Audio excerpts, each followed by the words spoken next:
Agar siz tadbirkor bo'lsangiz va sotuvlarni oshirishni xohlasangiz, ushbu video aynan siz uchun. Har doim ham sotuvlarni oshirish uchun sotuv bo'limi hamda marketing bo'limi ish faoliyatini tahlil qilish, uni optimallashtirish yechim bo'lavermaydi. Ishlab chiqarish biznesi bo'ladimi, xizmatlar yoki tovarlar sotuvi bo'ladimi, har qanday biznesda sotuvlarni oshirish uchun mijoz portreti qaytadan ko'rib chiqilishi kerak. Uning ehtiyojlari nima, e'tibor beradigan jihatlari, og'riqlari va bu og'riqlar uchun qachon, nechta pul to'lov qilishi mumkinligi eng muhim ahamiyatga ega hisoblanadi.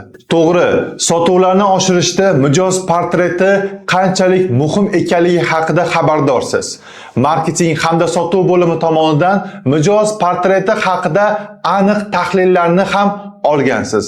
Lekin bitta narsaga e'tibor berishingizni so'ragan bo'lardim. Vaqt o'tgani sari mijoz portretida ham o'zgarishlar yuzaga keladi. Uning ehtiyojlari, e'tibor beradigan jihatlari va to'lov qobiliyatida jiddiy transformatsiya yuzaga keladi. Ushbu videoda klinika biznesidagi mijoz portretini aniq tahlil qilamiz. Va agar siz tadbirkor yoki klinika egasi bo'lsangiz, ushbu videoni erinmasdan oxirigacha tomosha qiling. Ishonchim komilki, ushbu video siz uchun aniq sotuvlarni oshirish bo'yicha zo'r shpagatga bo'lib beradi. Birinchi o'rinda klinika xizmatlarini 4 ta yo'nalish bo'yicha bo'lib chiqamiz va har bitta yo'nalishdagi mijoz portretini alohida chizamiz. Klinika xizmatlarini vrach konsultatsiyasi, laboratoriya tahlillari, statsionarda davolanish va operatsiyaga bo'lib chiqamiz. Faqat birinchi bitta narsaga kelishib olaylik. Mijoz deymizmi, bemor deymizmi? Agarda tibbiy holat haqida gaplashsak va siz vrach pozitsiyasida bo'lsangiz, biz bemor deganimiz to'g'ri bo'ladi. Lekin ushbu videoda biz klinika biznesidagi sotuv jarayonlari va sotuvlarni oshirish haqida gaplashamiz. Shuning uchun ham ushbu holatda siz klinika egasi sifatida pozitsiyaga ega bo'lishingizni hisobga olsak, mijoz deb atashimiz maqsadga muvofiq bo'ladi deb hisoblayman. Birinchi, vrach konsultatsiyasiga kelmoqchi bo'lgan mijoz portreti. 30-40 yosh atrofidagi erkak taxminan 3-5 oydan beri jinsiy faoliyatda o'zgarishlar yuzaga kelmoqda. Bo'lishi mumkin ereksiyaning pasayishi, jinsiy zaiflik, tez bo'shanish yoki va hokazo. Aksariyat holatlarda mijozlarda yuqoridagi kabi holat yuzaga keladigan bo'lsa, ular vrach oldiga borishga unchalik tez shoshishmaydi. Dastlab o'zlari mustaqil davolashga harakat qilib ko'rishadi. Yaqinlari, tanishlaridan har xil tavsiyalar olishadi. Aptekalardan har xil mazlar yoki preparatlarni mustaqil iste'mol qilib ko'rishadi. Va hattoki har xil ijtimoiy tarmoqlardagi reklama orqali onlayn buyurtmalar qilib, batlar yoki qo'shimcha mahsulotlarni sinab ko'rishadi. Va nima qilishsa qilishadiki, lekin vrachda oldiga borishga shoshishmaydi. Men hamma mijozlar shunaqa bo'ladi deb aytmadim. Ma'lum bir toifadagi, ya'ni kategoriyadagi mijoz portretini misol sifatida keltirdim. Buning sababi uyalish, vrachga ishonmaslik, oilaviy yoki moliyaviy sabablar bo'lishi mumkin. Xullas, ushbu amaliyotlarni amalga oshirgandan keyin mijoz mustaqil davolana olmasligini anglab yetadi va vrach qabuliga borishga harakat qiladi. Endi esa mijoz vrachni qanday tanlash haqida gaplashamiz. Birinchi o'rinda yaqinlari, oshna-og'aynilari, do'stlari yoki o'rtoqlaridan maslahat olishadi va ular tavsiya qilgan vrach ko'rigiga borishadi. Bu eng ko'p uchraydigan yo'llardan biri. Ikkinchisi esa ijtimoiy tarmoqlar orqali eng aktiv bo'lgan vrachni qidirishadi. Uni profilini ko'rib, o'rganib, kommentariyalarni o'qib, ushbu vrachni ishonchli ekanligi, tajribali ekanligiga ishonch hosil qilgandan so'ng qabulga yozilishadi. Vrach konsultatsiyasi ushbu mijoz uchun eng oxirgi yo'l, so'nggi umid. Ungacha bosib o'tgan yo'llari unga natija bermagan yoki natijalari vaqtinchalik bo'lgan. Tasavvur qilaylik, 100 ta xuddi shunaqa holatdagi mijoz. Lekin ularni bor yo'g'i 20%gina vrachgacha yetib keladi. Qolgan 80% yo'lda yo'q bo'lib ketadi, oddiy qilib aytganda. Mana shu yetib kelgan 20%ni 50-60% lecheniyalarni oxirigacha amalga oshirishmaydi va chala qoldirib ketishadi. Keling, endi ushbu mijozlarni 3 ta guruhga ajratamiz. Birinchi guruh konsultatsiyagacha yetib kelmagan mijozlar guruhi. Ikkinchi guruh esa konsultatsiyagacha yetib kelgan, lekin lecheniyalarni oxirigacha olib bormasdan chala qoldirgan mijozlar. Uchinchisi esa konsultatsiyani ham oxirigacha olib, lecheniyalarni to'liq tuzalib ketgan mijozlar guruhi. Birinchi guruh eng katta auditoriyaga ega, ya'ni hali konsultatsiyaga yetib kelmagan mijozlarni potoki anchagina katta hisoblanadi. Agarda siz klinika egasi yoki tadbirkor bo'lsangiz, ushbu yo'nalishdagi auditoriyani o'zingizga jalb qilish orqali klinikangizda mijozlar oqimini anchagina o'stirishingiz va ko'proq daromad qilishingiz mumkin. Lekin bunda anchagina katta nyuanslar bor. Ya'ni birinchi eng katta savol, ushbu auditoriyani o'zingizga jalb qilish uchun sarflagan xarajatlaringizni qoplay olasizmi? Ikkinchidan, ushbu auditoriya hali qanchalik tayyor sizni xizmatlaringizdan foydalanishga? Ya'ni ba'zida shunaqa holatlar kuzatiladiki, siz mijozga qanchalik tushuntirishga harakat qilmang, baribir uni o'zi mustaqil eksperimentlar o'tkazib, o'sha eksperimentlarda muvaffaqiyatsizlikka uchragandan keyingina sizda qabulingizga yoziladi. Ya'ni oddiy qilib aytganda, birinchi navbatda boshi devorga tegishi kerak bo'lgan qatlam ham mavjud. Agar shunaqa holatlar bo'ladigan bo'lsa, tinchgina ularni boshini devorga urishini kutib turishingiz maqsadga muvofiq bo'ladi. Uchinchidan, agarda siz ushbu konsultatsiyagacha yetib kelmagan qatlamni o'zingizga jalb qilmoqchi bo'ladigan bo'lsangiz, xuddi o'zingiz kabi klinikalar bilan raqobat qilmaysiz. Bu raqobatda siz batla sotadigan, bepul onlayn konsultatsiyalar taklif qiladigan yoki har xil preparatlarni taklif qiladigan, sog'lom turmush tarzini targ'ib qiladigan yoki har xil meditatsiya orqali davolaydigan psixologlar bilan raqobat qilishingizga to'g'ri keladi. Oldingizda ikkita yo'l bor. Mana shu mijozlar mustaqil eksperimentlar orqali o'zlarini davolashga harakat qilib, muvaffaqiyatsizlikka uchrashlarini kutishingiz kerak yoki varonkada bitta etap tepaga sakrab, boshqa toifadagi konkurentlar bilan musobaqada yutib chiqishingiz kerak bo'ladi. Ishonavering, bu konkurensiyada, ya'ni media bozorida yuqorida sanab o'tganlarimiz hozirchalik klinikalardan ko'ra anchagina oldinda. Ularga raqobat qilish anchagina murakkab proses hisoblanadi. Bundan tashqari, mijozli psixologiyasida shunaqa tushuncha bor. To'g'ri, menda mana shunaqa muammolar kuzatilyapti sog'lig'imda, lekin men kasal emasman. Ya'ni kasal ekanligini tan olishni xohlamaydi. Vrachga esa aynan kasal bo'lgandan keyin borish kerak degan noto'g'ri tushuncha shakllanib qolgan. Agarda siz ushbu auditoriyani o'zingizga jalb qilmoqchi bo'ladigan bo'lsangiz, yana bir nyuans borki, siz kasal bo'lishdan oldin ham, ya'ni profilaktika nuqtai nazaridan vrachga ko'rinish kerak degan tushunchani ularni ongiga singdira olishingiz kerak bo'ladi. Lekin bu degani profilaktika uchun vrachga keladigan qatlam mavjud emas degani emas. Men yuqoridagi sanab o'tgan portretim haqida aniq ma'lumotlarni berishga harakat qilyapman. Nima bo'lgan taqdirda ham ushbu guruhni to'liq bee'tibor qoldira olmaysiz, chunki keyinchalik bo'lgan taqdirda ham ushbu guruhda sizga mijozlar oqimi yetib boradi.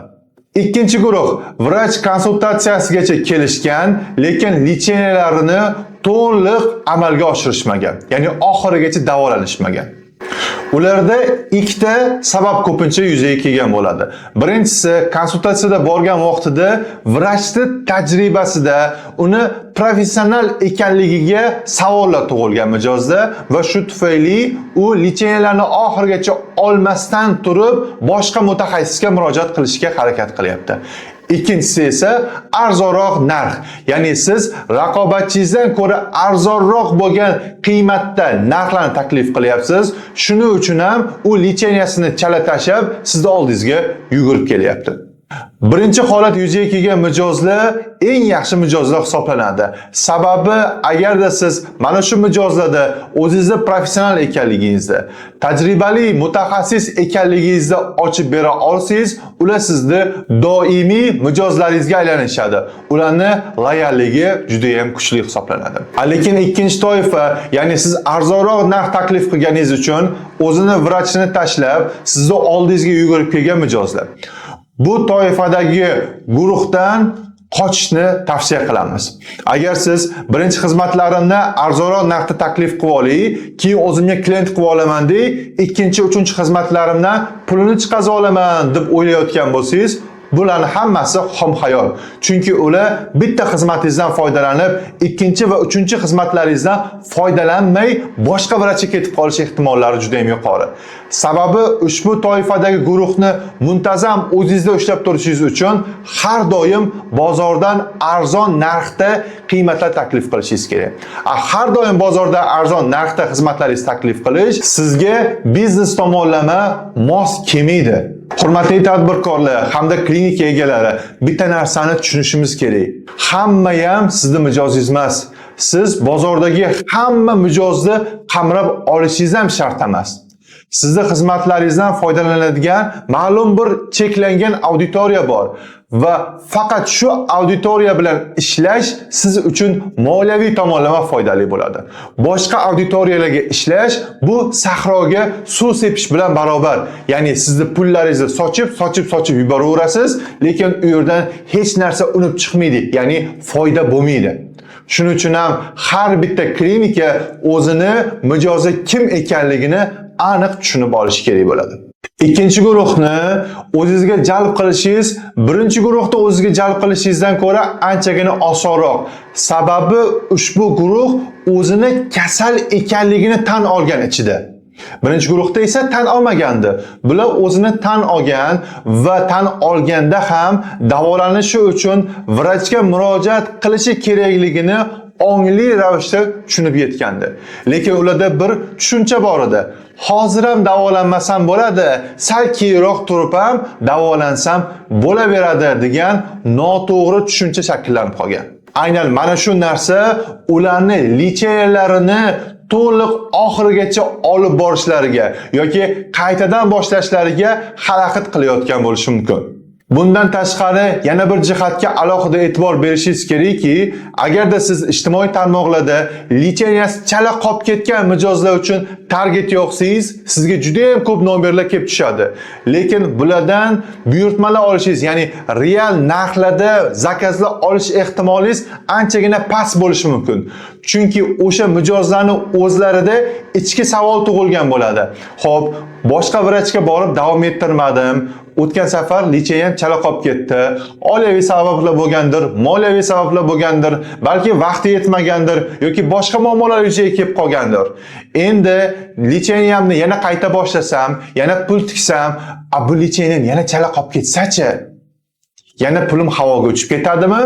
degan savol ularda qolgan bo'ladi. Shuning uchun ham ushbu toifadagi guruh bilan ishlayotganda nafaqat kuchli vrach bo'lishingiz, balki kuchli psixolog ham bo'lishingiz kerak bo'ladi.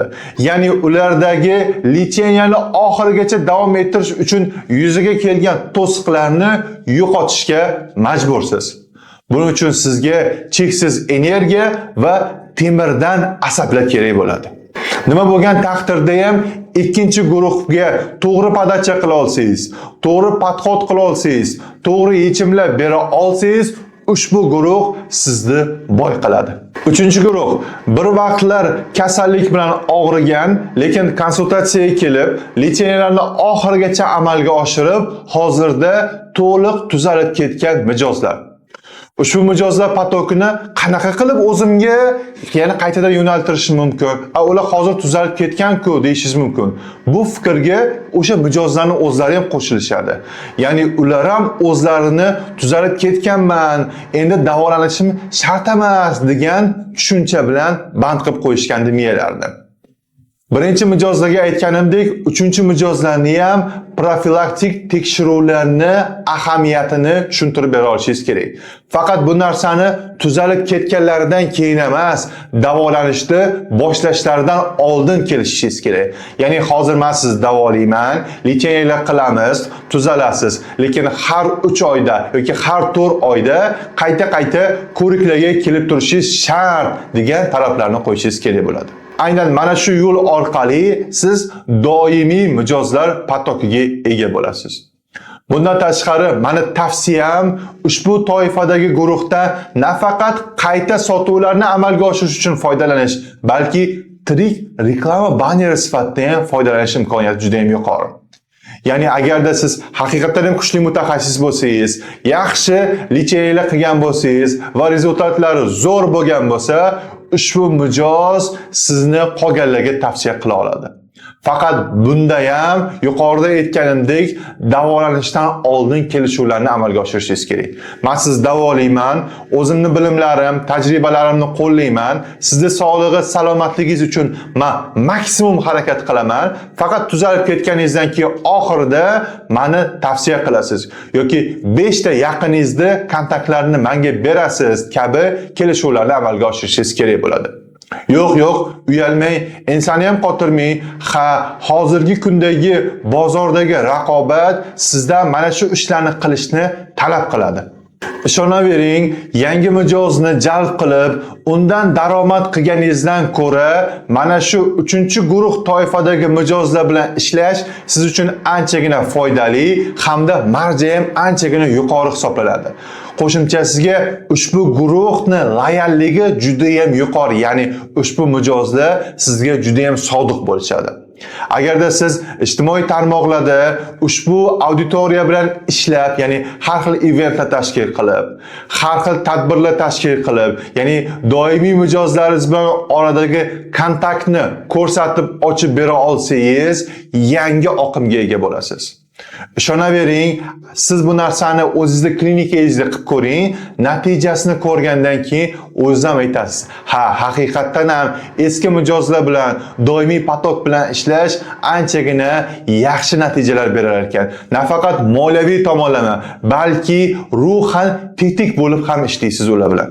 Agar siz klinika egasi yoki tadbirkor bo'lsangiz va siz ham o'zingizning biznesingizda doimiy mijozlar, ya'ni loyalligi yuqori bo'lgan, muntazam kelib turadigan klientlarni jalb qilishni xohlasangiz, pastdagi raqamlar orqali men bilan bog'lanib, mendan ushbu yo'nalishlar bo'yicha konsultatsiya olishingiz mumkin.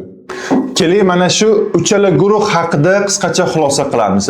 Birinchi guruh, ya'ni konsultatsiyagacha yetib kelmagan guruh, bu sizni potensial mijozlaringiz deb atash ozgina qiyinroq. Ular bilan ko'proq ishlash kerak, ularni qizdirish kerak. Progress deydi bu narsani sotuv tilida. Shuning uchun ham ushbu auditoriyada nyuanslar juda ham ko'p. Lekin ushbu auditoriyani to'liq bee'tibor qoldirib ham bo'lmaydi. Chunki hozir ayni vaqtda bo'lmasa ham yaqin kelajakda ular baribir sizning mijozlaringizga aylanishadi. Chunki mustaqil davolanib ketishni imkoniyati juda ham past hamda o'sha bepul xizmatlar, batlar yoki aptekadan olib ishlatilgan mazani hammasi ham to'liq tuzalib ketishga yordam bera olmaydi. Buni o'zingiz ham juda ham yaxshi bilasiz. Ikkinchi guruh, konsultatsiyaga kelgan, lekin oxirigacha davolanmagan potok. Ushbu mijozlar oqimi sizni haqiqatan ham oldin aytib o'tgandek boy qiladi. Lekin buning uchun sizga temirdan asablar kerak va siz nafaqat vrach pozitsiyasida, balki kuchli psixolog pozitsiyasida bo'lib, ularni lecheniyalarni nima uchun oxirigacha davom ettirmayotganligini aniqlashingiz va unga aniq yechimlar bera olishingiz kerak bo'ladi. Uchinchi guruh, konsultatsiyaga ham kelgan, to'liq davolanib ketgan mijozlar. Ushbu guruh sizning imijingiz hamda loyal mijozlaringiz bazasi hisoblanadi. Ushbu guruh bilan bog'liq yuqorida aytilgandek kontentlarni amalga oshiradigan bo'lsangiz, bu sizga yangi mijozlar oqimini olib keladi va ushbu yangi mijozlar sizni doimiy mijozlaringizga aylanishadi. Aslini olganda ikkinchi guruhdan ham ko'ra uchinchi guruh bilan ishlash anchagina samaraliroq hisoblanadi. Kamroq asabiylashasiz, kamroq davleniyada bo'lasiz, kamroq muammolar bilan yuzlashasiz va qo'shimchasiga ushbu auditoriyani muammolariga yechimlar bersangiz, ular sizni yanada ko'proq qadrlashadi. Hozirda ko'plab klinikalar o'zlarini doimiy mijozlariga unaqa ko'p e'tibor qaratishmayapti. Hamma bozorda yangi lidlarni, yangi mijozlarni o'ziga jalb qilish bilan band. Lekin qisqa vaqtdan keyin shunaqa holat yuzaga keladiki, bozordan uje yangi lidlarni jalb qilib bo'lmay qoladi. Ya'ni hamma mijozlarni eski o'zini bazasidan olishni boshlaydi. Agar shu vaqtgacha siz o'zingizni eski mijozlar potokingizda, ya'ni doimiy sodiq mijozlar potokingizda yaratib olishga ulgursangiz, yaqin 5-10 yilda eng muvaffaqiyatli klinikalardan biriga aylanishingiz mumkin. Endi esa laboratoriya tahlillariga kelmoqchi bo'lgan, ya'ni laboratoriya analizlaridan foydalanmoqchi bo'lgan mijoz portreti haqida gaplashamiz. Agarda siz kuchli vrach bo'lsangiz, kuchli mutaxassis bo'lsangiz yoki sizni klinikangizda eng professionallar yig'ilgan bo'lsa, konsultatsiyaga kelgan mijoz o'z-o'zidan laboratoriya tahlillariga ham o'taveradi. Ya'ni sizda mutaxassislaringizni kuchiga hech qanaqa shubha qolmagandan keyin vrachni istalgan tavsiyalariga mijozlar amal qilishni boshlaydi. Ya'ni agarda vrach to'g'ri podacha qila olsa, aynan vrach konsultatsiyasidan keyingi etapda laboratoriya tahlillaridan mijozlar foydalanishadi. Chunki vrachda o'ziga ham mijozning holati haqida aniq ma'lumotlar olish uchun laboratoriya tahlillari juda ham muhim. Buni biz birinchi guruh deb baholaymiz. Ikkinchi guruh boshqa vrachga borishgan konsultatsiyaga, lekin mana shu konsultatsiya vaqtida vrachning tajribasiga shubha paydo bo'lgan yoki narx bilan bog'liq muammolar yuzaga kelgan va ular endi sizning oldingizga kelishyapti. Birinchi holat bo'lganda, ya'ni vrach tajribasi bilan bog'liq muammolar yuzaga keladigan bo'lsa, agarda siz ushbu mijozda o'zingizni professional ekanligingizni, o'zingizni ishingizda ustasi ekanligingizni ko'rsata olsangiz, u sizni doimiy mijozingizga aylanadi va loyalligi anchagina yuqori bo'ladi. Lekin ikkinchi toifadagi mijoz, ya'ni siz raqobatchingizdan ko'ra arzonroq narx taklif qilganingiz uchun sizni oldingizga yugurib kelgan mijoz bilan rostini aytsam ishlamaгаningiz ma'qul. Sababi juda ham ko'p klinikalar adashishadi. Agarda hozir men arzonroq narx beradigan bo'lsam va mana shu mijozga o'zimning xizmatlarimni taklif qiladigan bo'lsam, keyingi ikkinchi va uchinchi xizmatlarim orqali mana shu kamomatni to'ldirib olaman deb o'ylashadi. Bu aslini olganda xom xayol. Chunki boshqa vrachdan arzonroq narx tufayli ketib qolgan mijoz sizdan ham boshqa vrachga ketib qoladi arzonroq narx tufayli. Qo'shimchasiga ushbu toifadagi mijozlarni muntazam o'zingizga ushlab turishga harakat qilmang, ya'ni doimiy mijoz qilishga urinmang. Sababi ushbu mijozlarni o'zingizda doimiy mijozga aylantirishingiz uchun siz bozordan ko'ra eng arzon narxlarni taklif qilishingiz kerak. Eng arzon narxlar esa har doim sizga mos kelavermaydi. Buni hisobida siz kattagina zarar ham qilishingiz mumkin bo'ladi. Yuqorida aytgan fikrimni yana bir marta takrorlayman. Hurmatli klinika egalari, bozordagi hamma mijozni o'zingizniki qilib olishingiz shart emas. Hammaga o'zingizning xizmatlaringizni ko'rsatishingiz shart emas. Sizning xizmatlaringiz haqiqatda kerak bo'lgan, siz uchun yaxshi pul to'lashga tayyor bo'lgan auditoriya bor. Faqatgina mana shu auditoriya bilan ishlashgina sizga daromad olib keladi.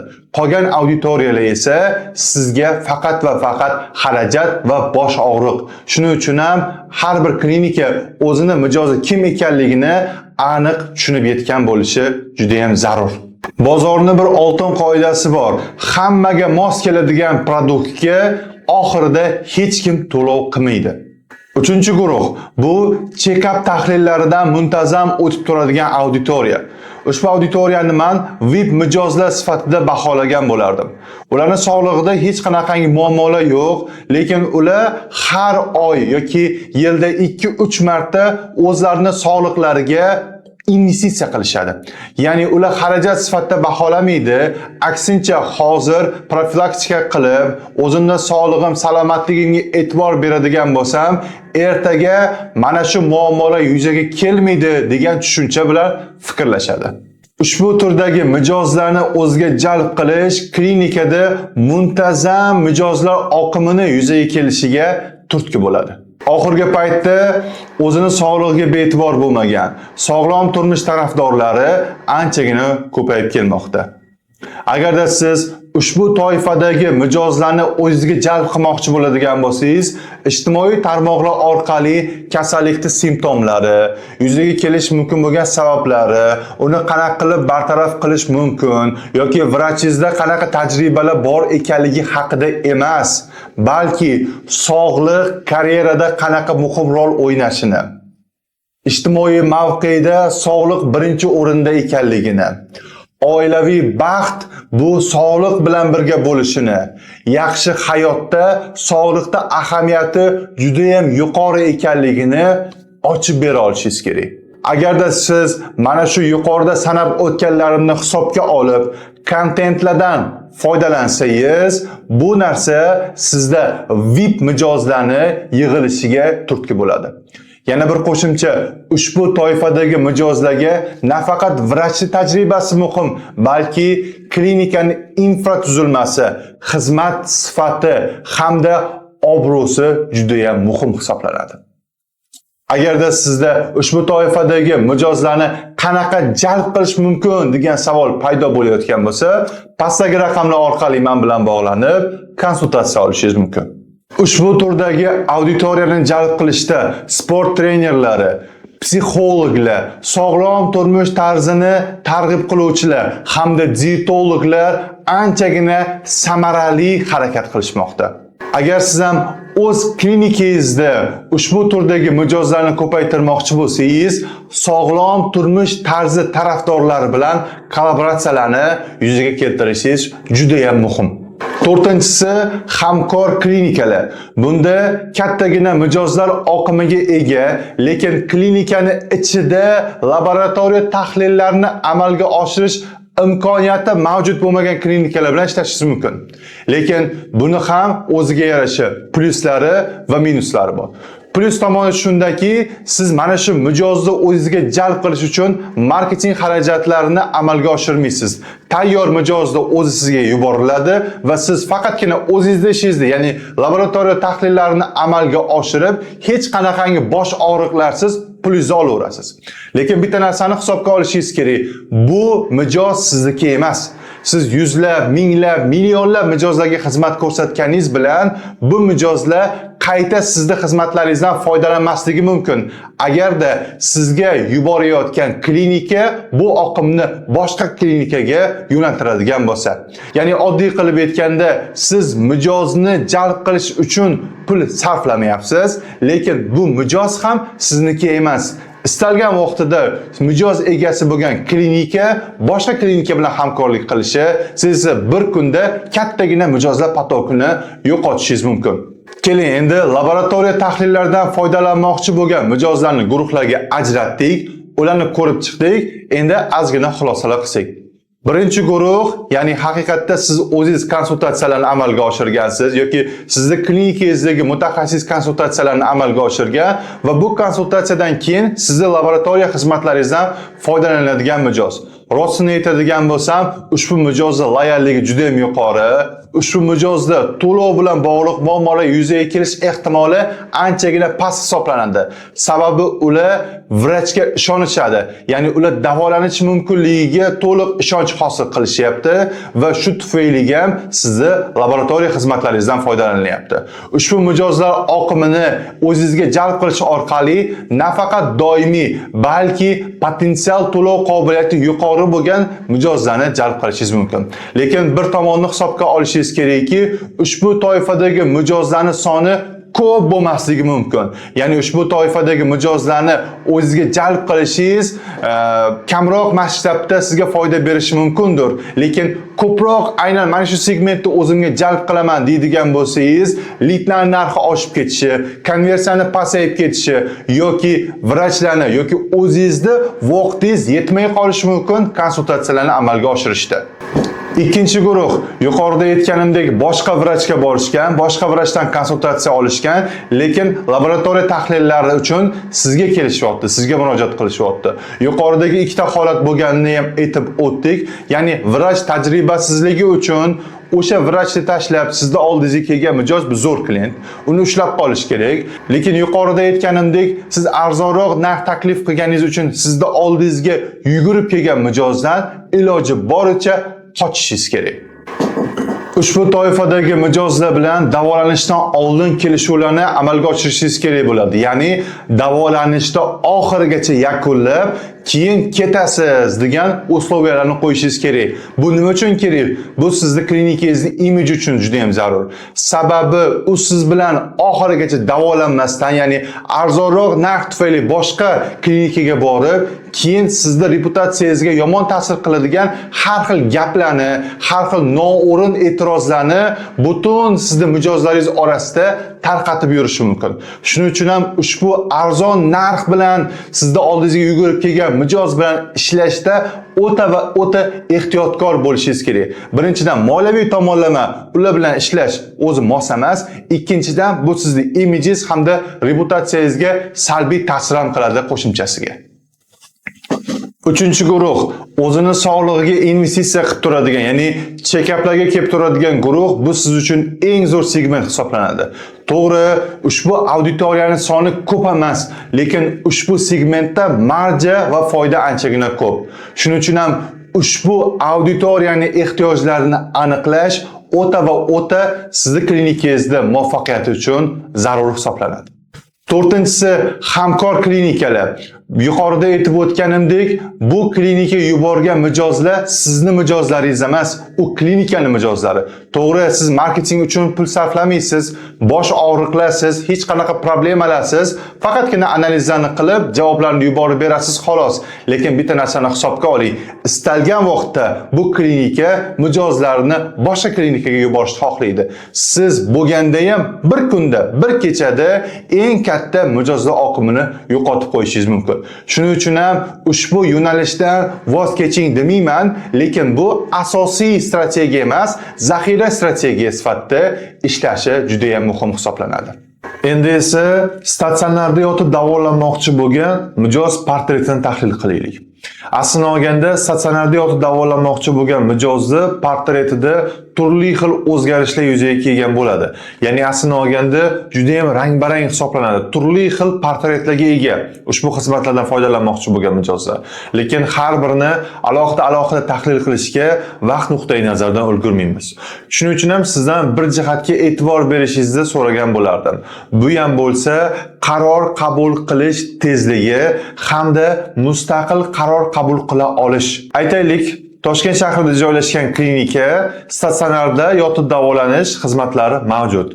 Birinchi toifadagi mijozlar Toshkent shahrida istiqomat qiladi, ikkinchi toifadagi mijozlar viloyatlarda istiqomat qiladi. Endi buni aniq tahlil qilib ko'rish kerak. Balki sizning klinikangizda bu boshqacha holatdir, lekin biz bilan hamkorlikda ishlagan bir klinikada quyidagicha tahlillar mavjuddir. Ya'ni Toshkent shahrida istiqomat qiluvchi mijozlarni qaror qabul qilish tezligi anchagina yuqori viloyatda istiqomat qiladigan mijozlardan ko'ra. Ya'ni agarda target yoqilsa, aytaylik $500 reklama byudjeti ajratildi Toshkent shahri uchun, $500 reklama byudjeti ajratildi viloyatlar uchun. Bir xil kasallik, bir xil xizmat, bir xil narx uchun yoqildi ikkala kreativ. Toshkent shahrida istiqomat qiluvchi mijozlar orqali, ya'ni ularga xizmat ko'rsatish orqali marketingga sarflangan $500 ni tezroq o'rnini qoplash mumkin viloyatga sarflangan $500 dan ko'ra.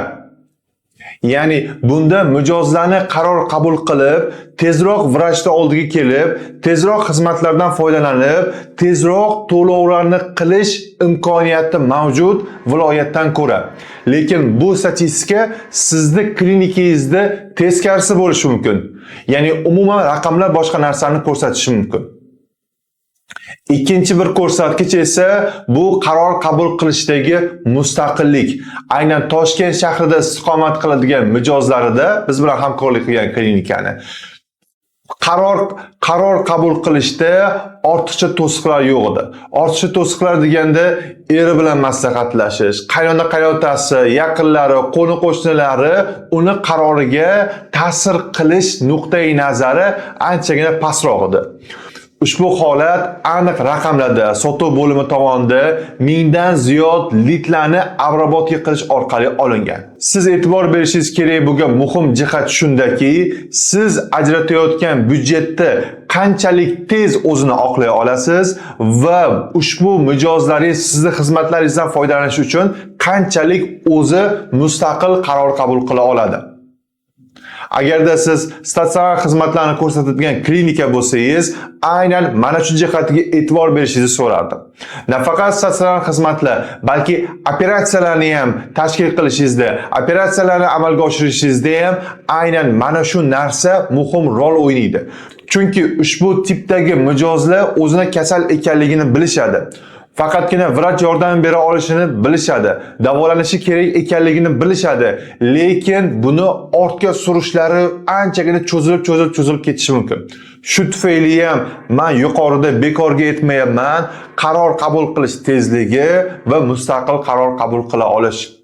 Siz ham klinikangiz mijozlarini sortirovka qilayotgan vaqtingizda, ularni portretini chizayotganingizda, ularga takliflar berayotganingizda yuqoridagi ikkita xizmat uchun mana shu sanab o'tgan ikkita jihatimiz juda ham muhim hisoblanadi.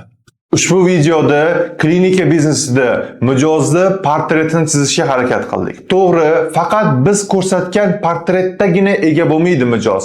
Har bir klinikani mijozini o'zini individual portreti bor. Har bir individual portretdan kelib chiqib, individual takliflar berilishi kerak. Aynan mana shunda sizni reklama uchun ajratayotgan byudjetingiz havoga uchib ketmaydi. Sizda aynan mana shundagina bo'm-bo'sh xonalar bo'lmaydi. Shunda aynan sizda vrachlaringiz yoki o'zingizda operatsiyalar uchun uzundan-uzun navbatlar, konsultatsiya uchun uzundan-uzun navbatlar, laboratoriya tahlillari uchun esa uzundan-uzun navbatlar yuzaga keladi. Agarda siz ham klinika egasi yoki tadbirkor bo'lsangiz va o'z klinikangizda sotuvini oshirmoqchi bo'ladigan bo'lsangiz, raqobatchilaringiz bilan basma-basiga kurashmoqchi bo'ladigan bo'lsangiz, birinchi navbatda mijozingizni portretini chizing.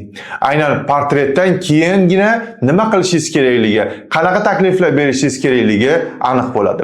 Agarda siz ham o'zingizning mijozingizni portretini chizishni xohlasangiz, pastdagi raqamlar orqali men bilan bog'lanib konsultatsiya olishingiz mumkin. Bundan tashqari, mart oyida aynan klinika egalari hamda tadbirkorlar uchun eventlar tashkil qilyapmiz.